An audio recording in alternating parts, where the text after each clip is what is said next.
Cuando una madre envejece, aprende a guardar silencios que antes no conocía. También aprende a observar más de lo que habla, a medir cada gesto, a leer entre líneas incluso cuando le duele.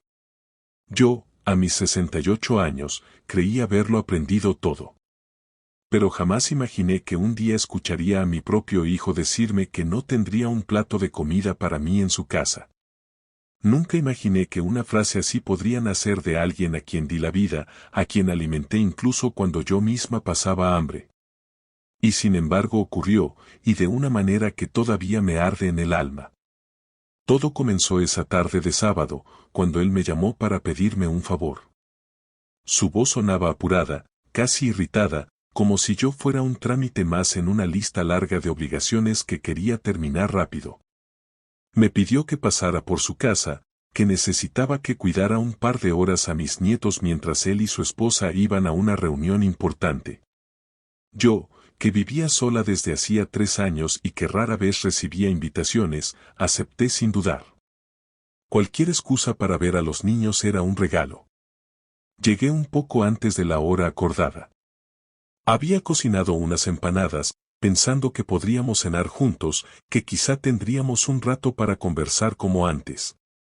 Pero cuando golpeé la puerta, su esposa abrió con esa expresión tensa que siempre me dedicaba, como si yo invadiera algo que no me correspondía. Sin decir palabra, tomó el recipiente con las empanadas y me dejó pasar. Los niños corrieron a abrazarme, lo único cálido en esa casa que alguna vez también sentí mía. Mi hijo bajó las escaleras poniéndose la chaqueta. Apenas me miró, apenas sonrió. Estaba distante, como últimamente ocurría. Antes de salir, mencioné con suavidad que no había almorzado y que quizá podríamos cenar juntos al regresar. Lo dije casi como una súplica. No sé qué esperaba. Tal vez un gesto, una señal mínima de cariño. Pero en su lugar, escuché lo que nunca pensé oír. Mamá, hoy no hay comida para invitados, dijo él, sin mirarme directamente. Además, la despensa está justa para la semana. Tú ya cenaste en tu casa. Sentí un golpe seco en el pecho. No por las palabras en sí, sino por lo que implicaban. Yo no era una invitada. Yo era su madre. Y él lo sabía. Pero aún así lo dijo, delante de su esposa, que asintió ligeramente como quien aprueba una orden correcta y necesaria. No te preocupes, hijo, respondí, aunque la voz me temblaba un poco. Solo preguntaba. Él no notó, o no quiso notar, el temblor. Se marcharon dejándome una casa demasiado silenciosa pese a tener niños dentro. Jugué con mis nietos, les preparé una merienda sencilla, los acosté temprano. Y mientras lo hacía, trataba de convencerme de que mi hijo no había querido herirme, que quizá estaba preocupado por algo. Que tal vez la situación económica era verdaderamente complicada y yo estaba exagerando. Pero al caer la noche, cuando me senté sola en la mesa de la cocina, recordé cuántas veces lo alimenté cuando él mismo lloraba de hambre siendo niño.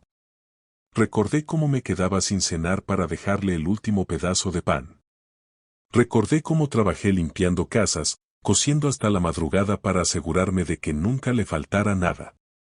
Y ahora, décadas después, él me negaba un plato de comida que ni siquiera había pedido con insistencia. Una frase que me atravesó como un cuchillo que todavía, incluso hoy, no ha terminado de salir. Cuando regresaron, me pagaron un taxi para volver a mi casa. Un gesto que parecía más un trámite que una muestra de preocupación.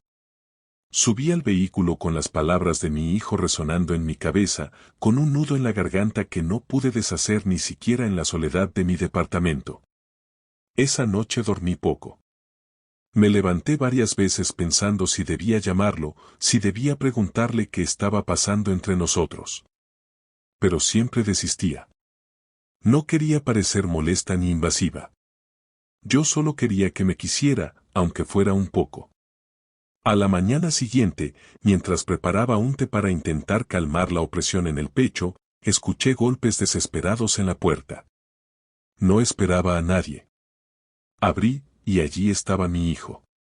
con los ojos rojos, la respiración entrecortada, el cabello despeinado como si hubiese pasado la noche entera sin dormir. Por un instante pensé que había ocurrido una tragedia. Y en cierto modo, así era, solo que no como yo lo imaginaba. Mamá, balbuceó, y apenas pude escuchar la siguiente frase. Sofía me echó de la casa. Se apoyó contra el marco de la puerta, quebrado, vulnerable como no lo veía desde que era niño. Lo hice pasar sin cuestionar, sin mencionar lo de la noche anterior. Supe de inmediato que necesitaba ayuda y que yo era lo único a lo que podía acudir. Se sentó en mi mesa de cocina, la misma en la que yo había llorado horas antes por sus palabras. Lo observé con cuidado, tratando de descifrar qué había pasado realmente. Él se tomó la cabeza entre las manos y comenzó a hablar atropelladamente. Discutimos, explicó. Por dinero, por cosas de la casa, por mis horarios, por todo. Sofía dijo que ya no soportaba más, que yo no aportaba lo suficiente, que era mejor que me fuera. Y lo decía en serio. Me echó. Me quitó las llaves y me dejó en la calle. Mientras hablaba, yo sentía dentro de mí una mezcla extraña, tristeza, compasión, pero también un dolor silencioso que seguía punzando. Él levantó la mirada, y por primera vez desde que entró, me observó realmente. Mamá, dijo en voz baja. Perdóname por lo de ayer. No sé por qué dije eso. No pensé. Estaba presionado, cansado. Sofía estaba molesta conmigo, y yo, reaccioné mal. Muy mal. Lo sé. No respondí de inmediato. No porque no quisiera, sino porque todavía luchaba contra ese nudo que me había acompañado desde la noche anterior. Mi hijo extendió la mano, como buscando aferrarse a algo que lo sostuviera. Me equivoqué, insistió. No debía hablarte así. Tú has sido la única que siempre ha estado para mí. Y mírame ahora, aquí, sin casa, sin nada. Vi a mi hijo romperse por completo. Vi al hombre hecho y derecho que había formado una familia, ahora reducido a un niño perdido que solo quería un lugar donde sentirse seguro. Y aunque mis heridas estaban frescas, no tuve dudas sobre lo que debía hacer. Preparé café, como hacía cuando era pequeño y se despertaba sobresaltado por alguna pesadilla. Le serví tostadas calientes aunque él no lo había pedido. Y mientras comía en silencio, con los ojos todavía húmedos, yo respiré hondo para no dejar que el dolor se transformara en resentimiento. No era momento para reclamarle nada. Era momento para sostenerlo, incluso cuando él me había negado un plato de comida unas horas antes. Pasó gran parte de la mañana contándome los detalles de su discusión. Me habló de los reproches de su esposa, de la presión económica, del cansancio acumulado. Me confesó que llevaba meses sintiéndose fuera de lugar en su propia casa, como si nada de lo que hacía fuera suficiente. Yo escuché sin interrumpir, sin juzgar. Esa era mi tarea como madre, aunque a veces doliera. No sé qué hacer, mamá, dijo casi al final. No sé si ella me perdonará. No sé si debo volver a intentarlo. No sé nada. Lo miré largo rato antes de responder. Y en ese silencio, entendí algo importante, que él no vino solo porque lo habían echado, sino porque necesitaba sentir que aún tenía un hogar. Que en algún lugar del mundo todavía había alguien dispuesto a abrirle la puerta sin condiciones. Pero también supe que el camino por delante no sería fácil. Ni para él, ni para mí. Y aunque él no lo sabía aún, aquel día marcó el inicio de algo que cambiaría nuestras vidas para siempre. Mi hijo permaneció en mi departamento esa noche, sentado en el sofá que llevaba años sin usarse más que para mis lecturas nocturnas. Le ofrecí mi cama, pero insistió en quedarse allí, como si temiera invadir todavía más de lo que ya lo había hecho. Yo lo miraba desde la cocina mientras calentaba un poco de sopa que había preparado el día anterior. La misma sopa que, irónicamente, había comido sola mientras pensaba en la frase que me había dicho. Esta vez la serví en 2 platos. Cuando se la puse enfrente, él bajó la mirada, avergonzado. Gracias, mamá, susurró, como si hablar fuerte pudiera romper algo. No respondí. No porque estuviera enojada, sino porque temía que mi voz, cargada de emociones, nos derrumbara a ambos. Él comió despacio, como quien intenta saborear algo más que comida, quizá una sensación de pertenencia perdida. Yo lo observaba y me preguntaba en qué momento habían cambiado tantas cosas entre nosotros. Cuando había dejado de confiar en mí, o cuando había empezado a hablarme con esa distancia dolorosa. Cuando terminó, se quedó mirando el vacío. ¿Crees que los niños me extrañan? Preguntó de pronto. Claro que sí, respondí sin dudar. Ellos te aman. Eres su padre. Él asintió, aunque en sus ojos vi un brillo de duda, como si temiera que también sus hijos lo olvidaran o lo rechazaran. El hogar que había formado se estaba resquebrajando, y él no sabía cómo sostenerlo. Durmió poco. Lo escuché moverse varias veces, levantarse al baño, sentarse en el borde del sofá. Como si cada vez que cerraba los ojos volviera a ver a su esposa arrojando su maleta por la puerta. A la mañana siguiente, cuando me desperté, él ya estaba sentado a la mesa con una taza de té entre las manos. Parecía un hombre distinto, cansado, más viejo de lo que era. Me miró como si buscara permiso para hablar. No sé cómo enfrentar esto, dijo. No sé si debo rogarle, si debo dejarla, si debo esperar. No sé si fallé como esposo. O peor, si fallé como hijo. Las últimas palabras me golpearon suavemente, como un roce emocional inesperado. No supe qué decir de inmediato. Mi hijo siempre había sido orgulloso, fuerte, terco. Admitir que había fallado no era algo que hiciera con facilidad. Todos fallamos alguna vez, respondí suavemente. Lo importante es qué haces después. Él respiró hondo, como si esperara que lo regañara, que le recordara la frase que me había dicho la tarde anterior. Pero yo no lo hice. No porque no doliera, sino porque sabía que aquel no era el momento. Pasó unos días en mi casa. Yo recuperé una rutina que creí perdida, cocinar para alguien, dejar el plato más lleno para él, lavar 2 tazas en vez de una. No era que me sintiera feliz por su desgracia, era que llevaba tanto tiempo sola que, por momentos, su presencia me hacía sentir viva de nuevo. Pero también temía acostumbrarme demasiado. No sabía cuánto duraría, ni si me volverían a herir cuando él regresara con su esposa.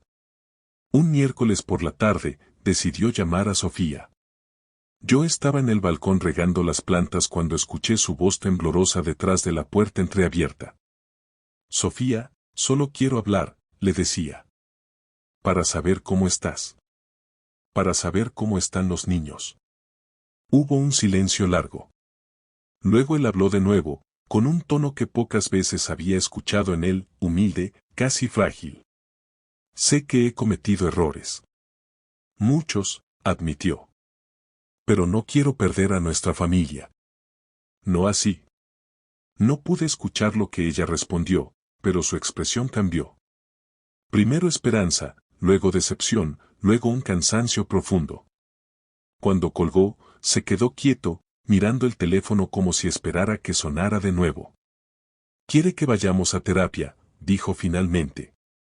Dice que lo pensará, pero que no quiere que vuelva a casa todavía. Esa frase, aunque dura, parecía darle un poco de alivio. Yo asentí, sin dar opiniones.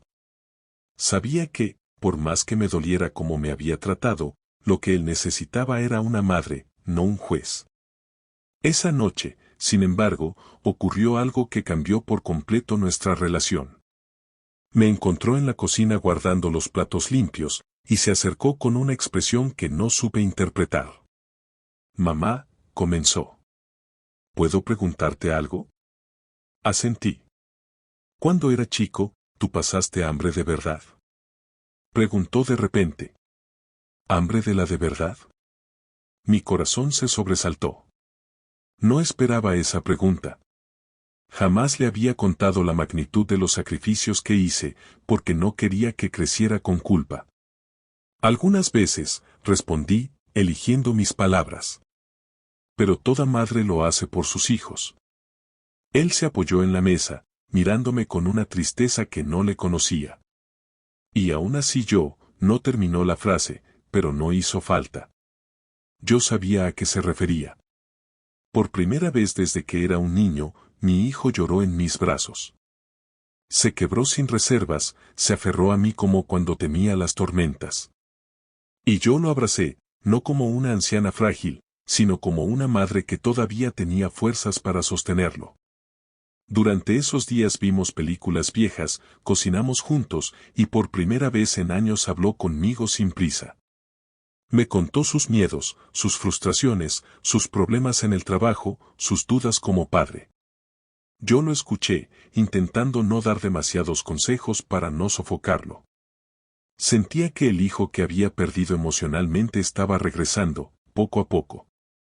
Un día, mientras almorzábamos, me miró con una decisión recién formada. Mamá, creo que necesito arreglar las cosas contigo antes de arreglar las cosas con Sofía. Lo miré sorprendida. He sido un mal hijo, dijo con firmeza. Te vi sola, te dejé sola, te hablé mal, y aún así tú me recibiste como si nada hubiera pasado. No eres un mal hijo, respondí con sinceridad. Solo estás perdido. Él negó con la cabeza. Sí, lo fui. Pero quiero cambiar eso. Y entonces ocurrió algo que me derritió por dentro, se levantó, tomó mi mano y me pidió perdón. No esas disculpas rápidas o automáticas, sino un perdón real, mirándome a los ojos, asumiendo lo que había hecho. Lloró otra vez. Y yo también. Era como si todas las palabras guardadas durante años finalmente salieran a la luz. Después de ese día, comenzó a mejorar. Consiguió un trabajo temporal para equilibrar sus gastos, comenzó terapia solo antes de ir con su esposa y empezó a visitarme incluso cuando no necesitaba nada. A veces venía para almorzar conmigo, otras veces solo para contarme cómo había ido el día. Un viernes, mientras yo preparaba una tortilla de patatas, me dijo algo inesperado. «Mamá, ¿te gustaría venir a cenar el domingo?», preguntó. «A la casa. Sofía también quiere hablar contigo».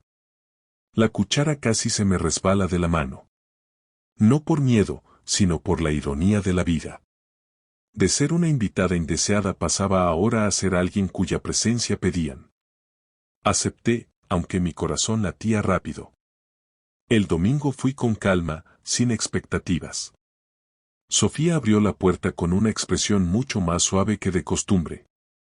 No me abrazó, pero me sonrió, y eso ya era un avance. Los niños corrieron hacia mí, lo cual alivió toda tensión inicial. Mi hijo puso la mesa, y me ofreció un plato de comida como si eso fuera un acto sagrado. Durante la cena, Sofía admitió que había reaccionado con impulsividad, que ambos habían estado tensos durante mucho tiempo y que no supieron pedir ayuda. También confesó que, al ver cómo él se derrumbó al irse, comprendió que algo más profundo estaba fallando entre ellos. Después de hablar largo rato, me di cuenta de que no estaban rotos, estaban agotados, desbordados, desorientados. Pero aún se querían. Antes de irme, mi hijo me abrazó fuerte. No ese abrazo rápido y apurado, sino uno lento, agradecido, lleno de un amor que creí perdido. Mamá, susurró contra mi hombro. Gracias por no soltarme, incluso cuando yo te solté a ti. Lo miré a los ojos y ese niño al que tantas veces había levantado del suelo seguía allí, escondido dentro del hombre que ahora aprendía a reconstruir su vida. Esa noche regresé a mi departamento no